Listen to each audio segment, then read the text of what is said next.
নমস্কার, আজকে আমি নিয়ে এসেছি WBPSC sub assistant engineering recruitment examination 2018 1 থেকে 10 পর্যন্ত প্রশ্নের উত্তর। তো আসা যাক প্রথম প্রশ্নে। Question number 1, if the four bearing of A line AB is 35 degree and that of a line is BC 15 degree, then the included angle between the line is। এখানে বলছে যে একটা লাইন আছে AB লাইন, যার four bearing এর মান হচ্ছে 35 degree, আর একটা লাইন আছে BC যার ফোর বিয়ারিং এর মান 15 ডিগ্রি। তাহলে এদের এই ABC লাইনের মধ্যে যে অ্যাঙ্গেল তৈরি হয়েছে সেই অ্যাঙ্গেলের মান কত হবে সেটা আমাদের এখানে জানতে চেয়েছে।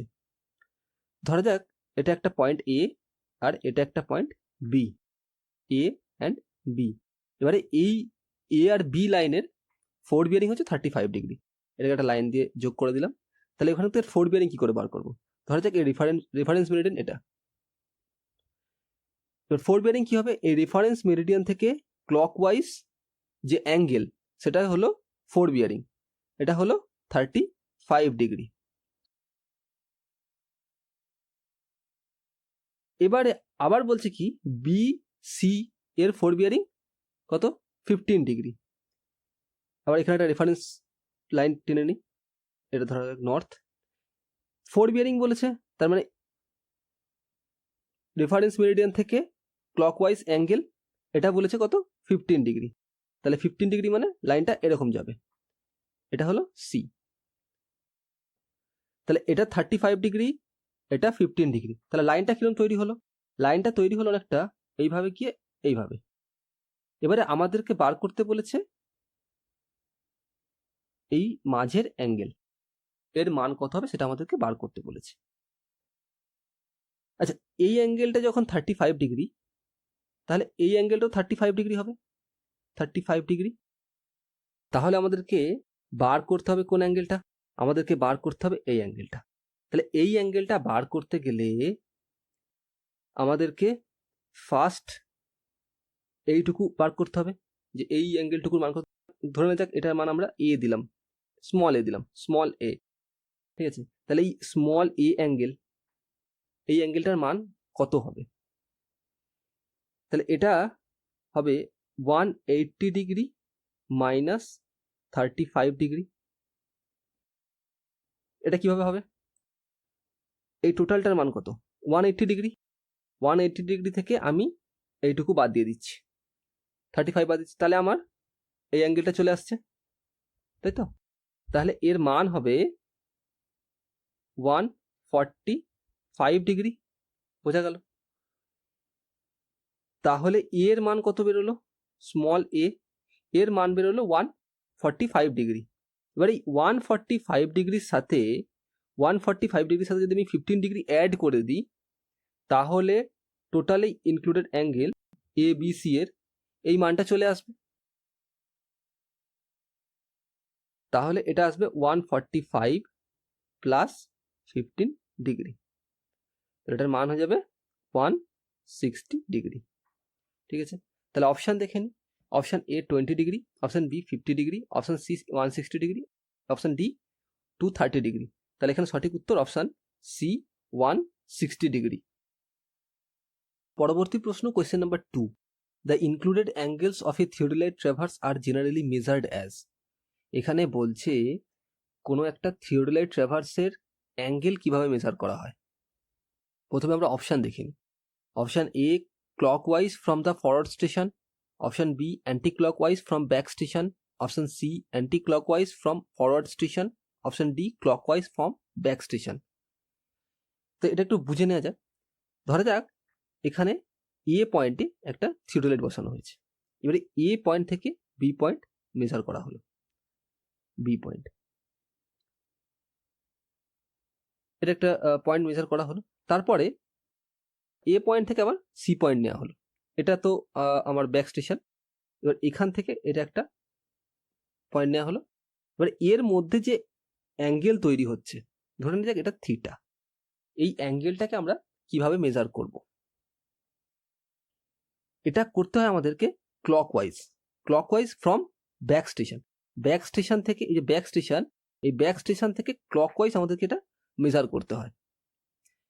যদি আমরা অ্যান্টি ক্লকওয়াইজ করি, ধরা যাক এই থিটার মান যদি 30 ডিগ্রি হয়, এবার যদি আমরা অ্যান্টি ক্লকওয়াইজ করে থাকি তাহলে এই মানটাই আসবে 330 ডিগ্রি। কিন্তু এইভাবে করা হয় না, এটাকে ক্লকওয়াইজ করা এবং ব্যাক স্টেশন থেকে করা হয়। আর একটা জিনিস এর মধ্যে দেখাই, আবার একইভাবে যদি সি স্টেশনটা এইখানে হয়, এটা যদি সি স্টেশন হয়,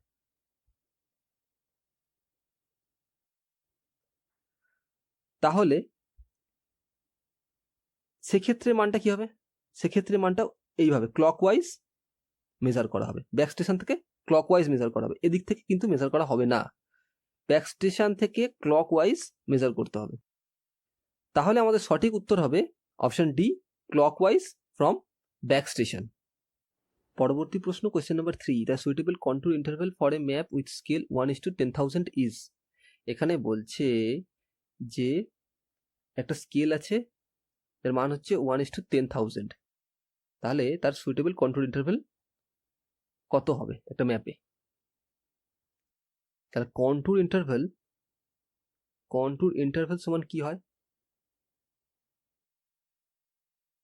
এখানে শর্টে লিখলাম কন্ট্রোল ইন্টারভেল সমান হয় 20 divide by number of centimetre per kilometre. আচ্ছা, এবারে এটা বুঝে নিন, what is number of centimetre per kilometre, এটা আমরা কিভাবে বার করব?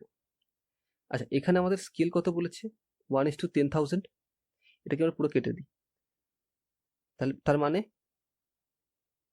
1 সেন্টিমিটার ড্রয়িংয়ে আমরা প্লট করব যদি আমাদের 10,000 সেন্টিমিটার অরিজিনালি, মানে যেটা আমরা মেপে এসেছি সেটা যদি 10,000 সেন্টিমিটার হয়, তাহলে সেটা আমরা ড্রয়িংয়ে প্লট করব কত? 1 সেন্টিমিটার। এবার এই 10,000 সেন্টিমিটার সমান আমরা কত জানি? এটা সমান আমরা জানি 0.1 কিলোমিটার, তাই তো, 0.1 কিলোমিটার। এবার এটা যদি 1 কিলোমিটার হয়ে যায়, তাহলে প্লটিংটা কত হয়ে যাবে? 10 সেন্টিমিটার হয়ে যাবে। মানে এখানেও আমি 10 দিয়ে গুণ করলাম, তাহলে আমার এপাশেও 10 দিয়ে গুণ হয়ে যাবে, তাহলে 1 কিলোমিটার সমান 10 সেন্টিমিটার হয়ে যাচ্ছে। এবার যদি আমি এটাকে এভাবে লিখি, number of centimetre per kilometre, তাহলে এটা সমান 10 হবে। তাহলে আমরা এটাকে এভাবে লিখতে পারি, number of centimetre per kilometre is equal two 10। তাহলে এটা বোঝা গেল number of centimetre per kilometre. এবার আমরা আবার ফর্মুলায় ফিরে যাই। কন্ট্রোল ইন্টারভেল সমান কি লিখেছিলাম আমরা? 20 divided by number of centimetre per kilometre, এত মিটার, এটা মাথায় রাখতে হবে, এত মিটার। তাহলে ওখানে number of centimetre per kilometre কত এসেছিল? 10, তাহলে এটা এসে যাবে 2 মিটার। তাহলে অপশান দেখে নিই, option A 2 metre, option B 5 metre, option C 10 metre, option D 20 metre. তাহলে এখানে সঠিক উত্তর অপশান এ 2 মিটার। পরবর্তী প্রশ্ন, question number 4, location of contour gradient for a highway is best set out from. এখানে বলছে কোন একটা হাইওয়ের ক্ষেত্রে কন্ট্যুর গ্রেডিয়েন্টের লোকেশন নিচের কোনটার ক্ষেত্রে বেস্ট? তো প্রথমে অপশান দেখে নিই। Option A ridge down the hill, option B saddle down the hill, option C bottom to the ridge, option D bottom to the saddle. তো প্রথমে আমরা দেখে নিই what is contour gradient. Contour gradient হলো একটা line যেটাতে একটা constant inclination থাকে উইথ হরাইজন্টাল। মানে ধরা যাক একটা লাইন এভাবে নিচের দিকে নামছে, তো এই লাইনটা একটা স্লোপ আছে, এই স্লোপটা কনস্ট্যান্ট হবে উইথ হরাইজন্টাল, এটাই হলো কন্ট্যুর গ্রেডিয়েন্ট। এবার কন্ট্যুর গ্রেডিয়েন্ট সমান কি? কন্ট্যুর গ্রেডিয়েন্ট সমান হলো vertical height divide by horizontal length.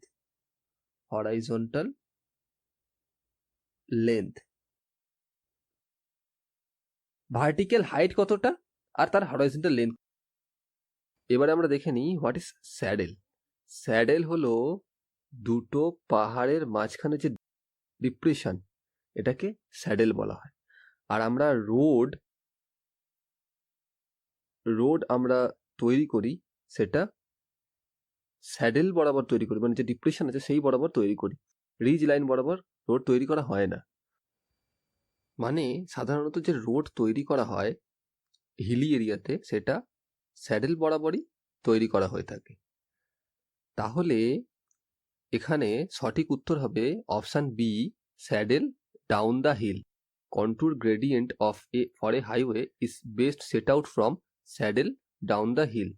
তাহলে এখানে সঠিক উত্তর option B, saddle down the hill. পরবর্তী প্রশ্ন, question number 5, which of the following curves is avoided on a highway.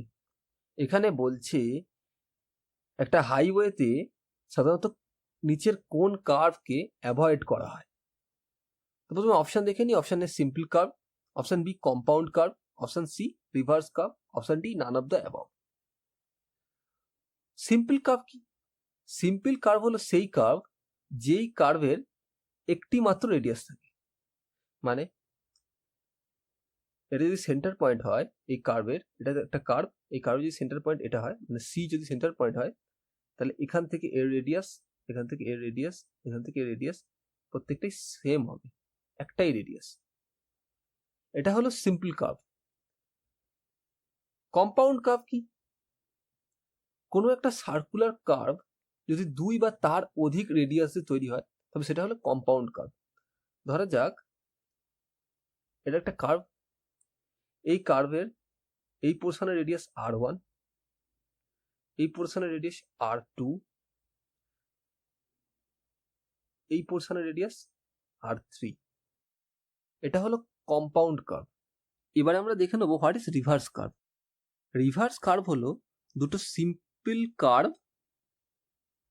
Simple curve যার রেডিয়াস সেম হতেও পারে আবার নাও হতে পারে। এটা হলো একটা রিভার্স কার্ভ। এখানে এই কার্ভের রেডিয়াস R1 আর এই কার্ভটার রেডিয়াস R2। এখানে R1 is equal two R2 হতেও পারে অথবা নাও হতে পারে, বাট তাদের ডিরেকশন বিপরীত অভিমুখে হবে। R1 আর R2 এর যে ডিরেকশন সেটা উল্টো দিকে হবে, দুজন পরস্পরের বিপরীতে হবে। তো হাইওয়েতে রিভার্স কার্ভকে অ্যাভয়েড করা হয়। তার কারণ হচ্ছে যখন কোনো ড্রাইভার একটা কার্ভ পার করে তখন তার একটা সাময়িক অ্যাডজাস্টমেন্টের দরকার হয়, কিন্তু যদি তারপরে আবার একটা কার্ভ চলে আসে তাহলে সে সেই অ্যাডজাস্টমেন্টটা করতে পারে না। সেই কারণে বিপদ ঘটার সম্ভাবনা অনেক বেড়ে যায় বা দুর্ঘটনা ঘটার সম্ভাবনা অনেক বেড়ে যায়। সেই কারণে হাইওয়েতে রিভার্স কার্ভকে অ্যাভয়েড করা হয়। তাহলে এখানে সঠিক উত্তর option C, reverse curve. Reverse curve is avoided on highway. পরবর্তী প্রশ্ন, question number 6, an ideal transition curve is. এখানে বলছে নিচের কোনটা একটা আইডিয়াল ট্রানজিশন কার্ভ। প্রথমে অপশন দেখে নিই। Option A cubic parabola, option B clothoid spiral, option C cubic spiral, option D true spiral. এখানে সঠিক উত্তর হচ্ছে অপশন বি, ক্লয়েডয়েড স্পাইরাল। এটা as per IRC recommendation. As per IRC recommendation an ideal transition curve is clothoid spiral. পরবর্তী প্রশ্ন, question number 7, the horizontal angle between the true meridian and a survey line is called. এখানে বলছে যে একটা true meridian আর survey line এদের মধ্যেকার যে হরিজন্টাল অ্যাঙ্গেল সেটাকে কি বলা হয়। প্রথমে অপশন দেখে নিই। Option A magnetic bearing, option B azimuth, option C dip, option D magnetic declination. Magnetic declination হলো ম্যাগনেটিক মেরিডিয়ান আর ট্রু মেরিডিয়ান এদের মধ্যেকার যে হরিজন্টাল অ্যাঙ্গেল সেটাকে বলা হয় ম্যাগনেটিক ডিক্লিনেশন। ধরে যাক এটা ট্রু মেরিডিয়ান আর এটা যদি ম্যাগনেটিক মেরিডিয়ান হয় তাহলে এদের মধ্যেকার যে অ্যাঙ্গেল সেটা হলো ম্যাগনেটিক ডিক্লিনেশন। আর ট্রু মেরিডিয়ান আর কোনো একটা লাইন বা কোনো একটা সার্ভে লাইন এদের মধ্যেকার যে অ্যাঙ্গেল সেটাকে বলা হয় অ্যাজিমুথ বা ট্রু বিয়ারিং। তাহলে এখানে সঠিক উত্তর হবে অপশন বি, সার্ভে লাইন আর ট্রু মেরিডিয়ান এদের মধ্যেকার যে হরিজন্টাল অ্যাঙ্গেল সেটাকে বলা হয় অ্যাজিমুথ। পরবর্তী প্রশ্ন, question number 8, the process of turning the telescope of a theodolite over its supporting axis through 180 degree in a vertical plane is called. এখানে বলছে কোনো একটা থিওরিলাইটের টেলিস্কোপকে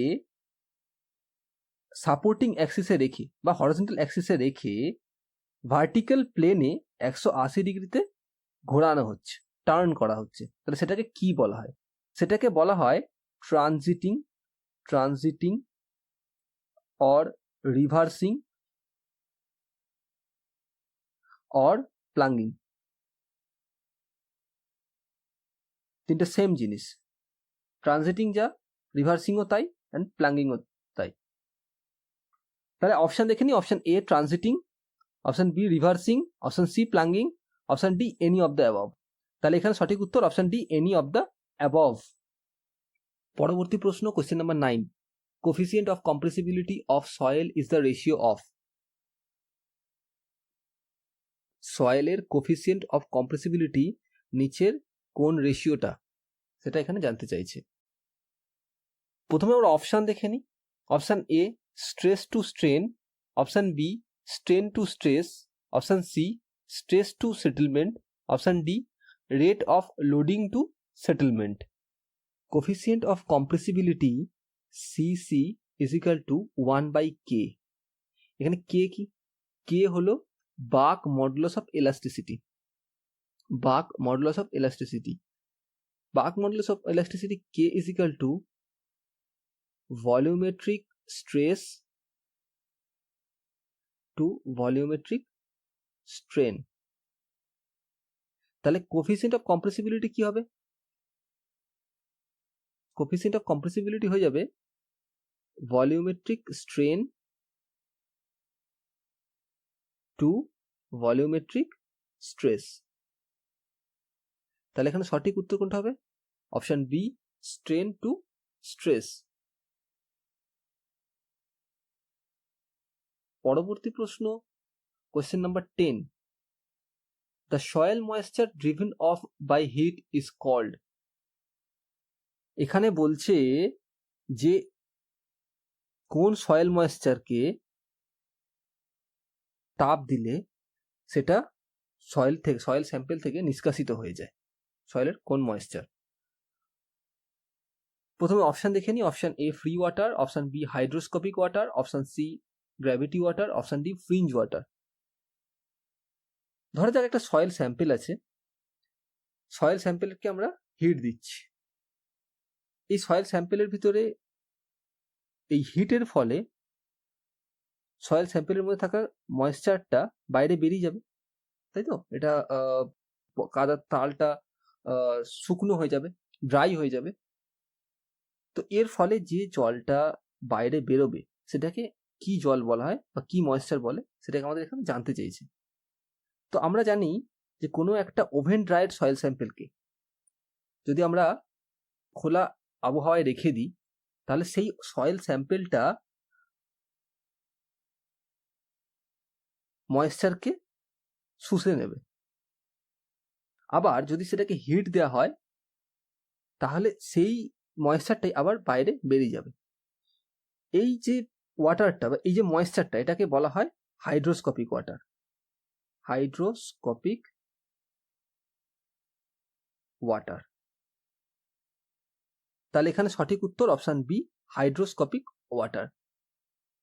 তাহলে আজকে এই পর্যন্তই। Thank you for watching.